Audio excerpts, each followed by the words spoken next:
함께 하실 투자 전문가 유니콘 인큐베이터의 김진아 대표 모셨습니다. 네, 안녕하세요. 안녕하세요. 네. 오늘 스타트업도 네. 정말 여행 오토의 선구자 기업, 또 앞으로 유니콘 후보 기업인데 네. 오늘의 평가 기준 어떻습니까? 오늘 기업은 유니콘 기업인 만큼 그 글로벌 시장 내에서의 혁신성과 성장성 중심으로 해서 평가해 보도록 하겠습니다. 네, 그럼 오늘의 주인공을 모셔보도록 하겠습니다. 빅데이터 분석과 차별화된 컨텐츠로 국내 최대 자유여행 플랫폼으로 자리 잡은 기업입니다. 마이리얼트립의 이동규 대표 모셨습니다. 네, 안녕하세요. 네, 안녕하세요. 네. 여행 분야에서 사실 또 여행 분야에서 차세대 유니콘이 나올 것이다라는 기대를 사실 많이는 안 했거든요. 네네. 왜냐면은 뭐 먹거리나 뭐 타는 거보다는 좀 네. 덜 보편화되어 있는데 네. 실제 유니콘이 나올 거다라는 예측이 거의 확실시되고 있고 또 패러다임을 바꾸신 주인공이시죠. 숫자만 보더라도 누적 여행자 수 510만 명 그리고 지난 5월의 거래액만도 300억 원이 넘었다고 들었는데 마이리얼트립 어떤 회사입니까? 네, 이제 마이리얼트는 2012년에 제가 대학교 졸업반일 때 창업한 회사이고요. 국내 최대 자유여행 플랫폼으로서 사업을 7년째 해오고 있고 초기 이제 5년 정도는 투어 앤 액티비티, 그러니까 여행자들이 현지에서 즐길 수 있는 투어라든지 아니면 티켓이라든지 이런 부분들을 중개를 하다가 최근 1년간 이제 저희가 숙박과 항공까지 넓히면서 이제는 항공, 숙박, 투어 앤 액티비티를 모두 아우르는 국내 최대 자유여행 플랫폼으로 자리매김했습니다. 네, 유니콘 기업의 특징 중 하나라면은 사실 남들이 보지 못한 시장을 좀 더 일찍 개척했다라는 그런 네. 특징들을 가지고 있는데 마이리얼트립도 사실은 패키지 여행들 이런 여행이 사실 대세였잖아요. 네. 그때 자유여행 플랫폼이란 새로운 비즈니스를 좀 도전적으로 개척하셨는데 어떤 계기가 있으셨나요?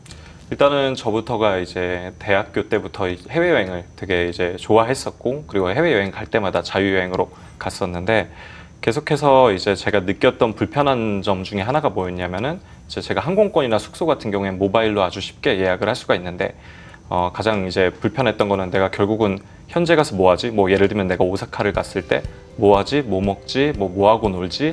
어디 가지? 이런 부분에 관해서 답을 주는 이제 서비스나 회사가 없다라는 거를 제가 그때 깨달았었고 그리고 이제 마침 이제 굉장히 창업을 이제 하고 싶었었는데 제가 볼 때는 항공 숙박 쪽은 이미 너무 큰 회사들이 잘하고 있었는데 이 부분 그러니까 현재 가서 뭐 하지라는 부분은 실제로 회사가 집중하고 있는 회사도 없고 반대적으로 이제 여행자들 입장에서 너무 불편한 포인트라고 생각했기 때문에 여기에 되게 초점을 맞추면 내가 굉장히 큰 사업을 만들어낼 수 있지 않을까라는 생각이 들어서 시작하게 되었습니다. 네. 이 마이리얼트립스 서비스의 가장 큰 특징 그리고 네. 장점이 어떤 것이 있을까요? 가장 큰 장점은 그 여행자가 어떤 취향을 갖고 있던 간에 그 여행자의 취향에 맞는 상품을 저희가 보유하고 있고 저희가 상품 개수가 전 세계 630개 도시에 19,000개 정도의 상품이 있는데요.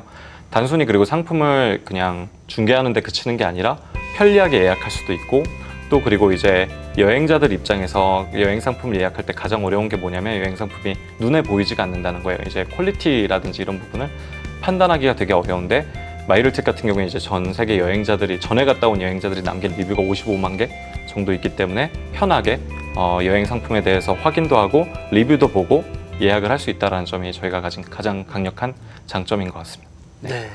사실 그 무엇보다도 여행객들의 취향과 눈높이가 되게 다양하니까 그들의 니즈를 만족시킬 만한 좀 차별화된 상품을 제공하는 게 또 네. 중요하잖아요. 맞습니다. 그런데 네. 이런 부분에 있어서 마이리얼트립만이 가지고 있는 경쟁력, 네. 성공 비결 어떤 거라고 보십니까? 기본적으로 이제 저희 비즈니스 모델은 플랫폼 비즈니스인 거고 전 세계에 사는 이제 현지 로컬들이 자격 조건, 그러니까 저희가 이제 생각하는 조건에 통과를 하신다면은 그 스크리닝 프로세스에 통과를 하신다면 누구나 가이드가 돼서 상품을 올릴 수가 있는 거거든요. 그러다 보니까 이제 기존 여행사에서는 보기 어려운 상품들이 많이 나온 것 같아요. 예를 들면 뭐 하버드 대학교 학생과 함께 떠나는 하버드 대학교 투어 이제 그런 경우에는 단순히 내가 그냥 하버드 대학교를 안내해 준다기보다는 본인의 이제 스토리가 어떻게 보면 녹을 수도 있는 거고 뭐 함께 뭐 본인께서 공부하시는 이제 강의실도 가볼 수 있는 거고 그리고 학생 식당도 가보고 이런 재밌는 투어가 있고 또 하나 제가 이제 소개해드리고 싶은 투어는 최근에 이제 올라온 건데 파리에서 이제 에펠탑은 누구나 가보고 싶어 하잖아요. 근데 파리에서 현지에서 미술을 전공하는 미대생분과 함께 에펠탑에 가서 그 스케치를 해보는 드로잉 클래스 이런 재밌는 투어가 이제 굉장히 많고 마이리얼트립이 이제 가장 차별화되는 지점은 이런 게 사실은 10,000개, 20,000개, 30,000개 계속 만들어질 수 있다는 점이고 그게 또 이제 어떻게 보면 되게 다변화되고 있는 여행자들의 취향을 잘 만족시켜주고 있다고 생각합니다. 네. 전 세계를 발로 뛰면서 네. 현지의 가이드북을 만드시고 네. 또 그런 차별적인 투어 컨텐츠들을 만드신 부분이 되게 인상 깊은데요. 그 실제 사용자들의 반응하고 또 기업의 성장 지표가 네. 어느 정도인지 네. 궁금합니다.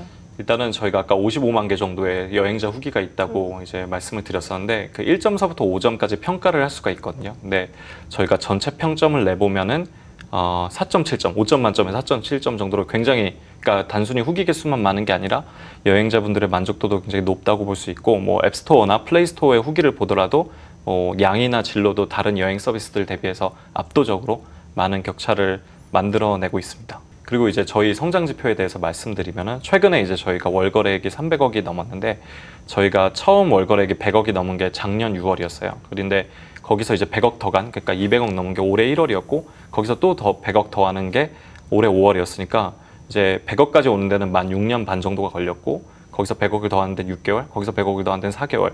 그리고 저희는 이번 여름에 또 이제 저희가 100억을 더 할 수 있을 거라고 보고 있어서 굉장히 가파르게 이제 성장이 이루어지고 있습니다. 네. 앞으로 미래 성장성을 토대로 좀 더 질문을 드려보겠습니다. 네. 최근에 항공권 예약도 서비스를 런칭하셨잖아요. 네, 맞습니다. 근데 왠지 항공권 예약까지 하셨다고 하니까 수익성이 더 커질 것 같아요. 네. 이런 거 연관해서 네. 앞으로 좀 어떤 성장 계획, 어떤 모멘텀 가지고 계십니까? 저희가 사실은 항공권을 통해 이제 하고자 하는 전략은 전 세계 모든 노선에서 가장 최저가 항공권을 판다면 여행을 준비하는 모든 여행자가 다 마이리얼 트립으로 들어오시게 될 거고 저희가 볼 때는 이거만큼 효과적인 마케팅 수단이 없다라고 보기 때문에 이제 항공권을 판매하고 있는 거고 이렇게 들어온 여행자분들에게 어차피 이제 그분들 같은 경우에 숙박이라든지 아니면 현지에서 즐길 수 있는 투어 앤 액티비티가 필요하니까 그걸 교차 판매하겠다는 게 저희의 성장 전략입니다. 네.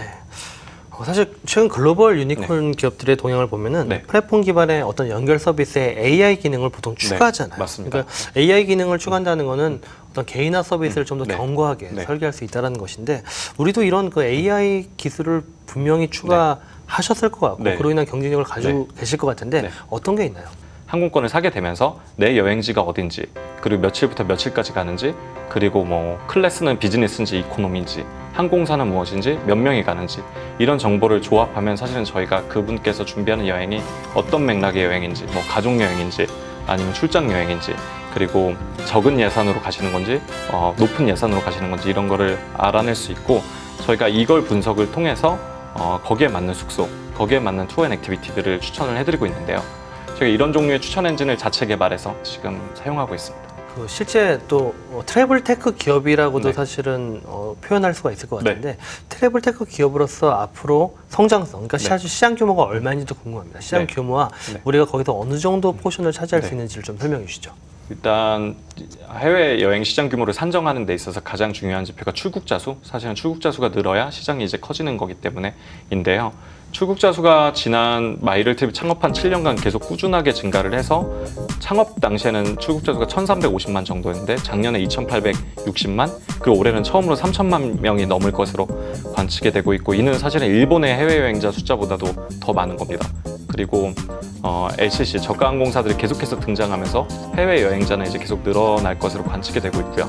저희가 봤던 이제 통계 자료에 따르면은 전체 해외 여행 시장이 40조 정도 되고 그 중에 20조가 항공권과 숙박 그리고 나머지 20조가 현지에서 쓰는 돈, 뭐 쇼핑이라든지 뭐 식사라든지 아니면 교통이라든지인데 마이리얼 트립 같은 경우에는 이제 올해 목표 거래 규모로는 저희가 전체 시장의 이제 2~3% 정도 차지하고 있는 것으로 확인이 되고 있고 그래서 여전히 되게 업사이드가 높다고 생각하고 있습니다. 시장이 커지는 만큼 경쟁도 치열해지고 네. 있잖아요. 특히 이게 글로벌 온라인 여행사들 같은 네. 경우는 뭐 항공 숙박뿐만 아니라 맞습니다. 예, 컨텐츠들을 갖추면서 이제 종합 플랫폼으로 거듭나고 있는 상황인데 저희 마이 리얼 트립만 가지고 있는 차별적인 경쟁력은 어디에 있을까요? 글로벌 회사들이 분명 되게 잘하고 있고 돈도 이제 많은 것도 사실이지만 어떻게 보면 글로벌 회사들의 입장에서 한국은 그냥 그들이 보는 마켓 중에 하나인 거고 마이리얼 트립 같은 경우에는 이제 한국인들을 상대로만 서비스를 하고 있기 때문에 결국은 저희가 글로벌 회사들 대비해서 더 잘할 수 있는 건 얼마나 한국 여행자들을 이해하고 그들의 눈높이에 맞는 서비스를 제공하느냐라고 생각을 하고 있고요. 그래서 저희가 이제 다양한 종류의 상품을 판매하고 있지만 무엇보다도 매진하는 게 한국어 가이드 투어 부분입니다. 이제 물론 이제 점점 한국 이제 사람들이 영어를 굉장히 잘하고는 있지만 결국은 내가 뭐 로마까지 갔을 때 아니면 뭐 타이페이에 갔을 때 가능하다면 한국어 투어를 이제 하고 싶어 하는 게 당연한 거고요. 그래서 저희가 한국어 투어 부분에 있어서 굉장히 많은 노력을 기울이고 있습니다. 네. 사실 미래의 유니콘 기업이 되려면은 기업의 문화도 되게 중요하잖아요. 유니콘 기업들 제가 한 번씩 가보면은 문화가 좀 다르더라고요. 네. 또 수평적인 문화를 넘어선 어떤 좀 창조적인 문화가 있는데 네. 뭐 마이리얼 트립도 그런 문화가 있을 것 같습니다. 어떤 네. 문화 가지고 계십니까? 그러니까 저희는 이제 저희의 조직 문화에 관해서 한 문장으로 이제 설명을 하라고 하면 프로페셔널의 집단이다라고 이제 표현을 하고 있고요. 저희는 한 명 한 명이 이제 모두가 프로페셔널, 그러니까 뭐 연차와 상관없이 그분의 배경이나 포지션과 상관없이 모두가 프로페셔널이라고 생각을 하고 있고, 저희는 그렇기 때문에 누가 뭐 보든 안 보든 뭐 관리자분이 뭐 이걸 관리하든 안 하든 간에 자기 일은 스스로 완수할 수 있다고 생각하기 때문에 저희 제도 중에는 재택근무 제도가 전면적으로 이제 허용되어 있는데, 이론적으로는 저희가 한 달에 그냥 전부 재택근무로 쓸 수 있고 실제로 그렇게 사용하시는 분들이 계신데요. 이 모든 것도 결국은 모두가 프로페셔널이라는 믿음의 기초에서 만든 제도이기도 합니다. 네. 네, 정말 방송을 보고 많은 분들이 지원을 하실 것 같은데 진짜 좋은 제도입니다. 네. 여행업계 패러다임을 새롭게 바꾼 기업으로서 앞으로 이제 성장이 더 기대되는데요. 네. 최종 평가를 이제 해보도록 하겠습니다. 네. 일단은 라운드가 상당히 높아 보이는데 네. 어떤 라운드로 보십니까? 마이리얼 트립은 지금 투자 유치를 한다 그러면 D라운드를 보여줍니다. 네. 최종 밸류에이션 얼마입니까? 밸류에이션은 한 1,500억 이상 정도 될 것 같은데요. 뭐 2,000억에서 3,000억 정도도 지금 뭐 유니콘을 바라보는 기업이기 때문에 가능하지 않을까라고 판단합니다. 네, 정말 저 1조를 향해서 열심히 달려가시는 것 같은데 어떤 기준에서 평가를 하셨습니까? 우선 기본적으로 그 발생하고 있는 매출액과 그 매출액의 성장세를 기본으로 해서 고려를 했고요. 그리고 시장의 그 시장 자체의 크기를 볼 때 그 정도의 밸류에이션이 가능하지 않을까라고 판단해봤습니다. 네. 이 대표님, 오늘 평가 들으신 소감과 또 앞으로의 목표와 계획에 대해서도 한 말씀 부탁드립니다. 네, 그래서 이제 현재 저희의 성과에 기초해서 이제 밸류에이션을 말씀해 주셨는데, 저는 현재도 되게 중요하지만 앞으로의 이제 미래 비전이 되게 중요하다고 생각을 하고 있고, 뭐 사실은 이제 유니콘이라는 단어가 이제 되게 많이 나오지만 저는 저희가 목표하는 대로 저희가 한국 최고의 여행회사가 되면 자연스럽게 이제 유니콘이 되고 그 더 이상도 할 수 있지 않을까 생각을 하고 있고요. 그리고 이 방송 보시는 분들도 이제 휴가 준비 많이 하고 계실 텐데 마이리얼 트립 이용해 주시면 감사하겠습니다. 네. 네. 정말 해외여행을 준비하시는 분들이라면은 네. 정말 참조해 보시면 아주 좋을 것 같고요. 그리고 앞으로 정말 국내 최고의 자유여행 플랫폼을 넘어서서 세계적인 자유여행 플랫폼에 정말 글로벌 플랫폼을 구축하시길 기대해 보겠습니다. 오늘 나오셔서 감사드립니다. 감사합니다.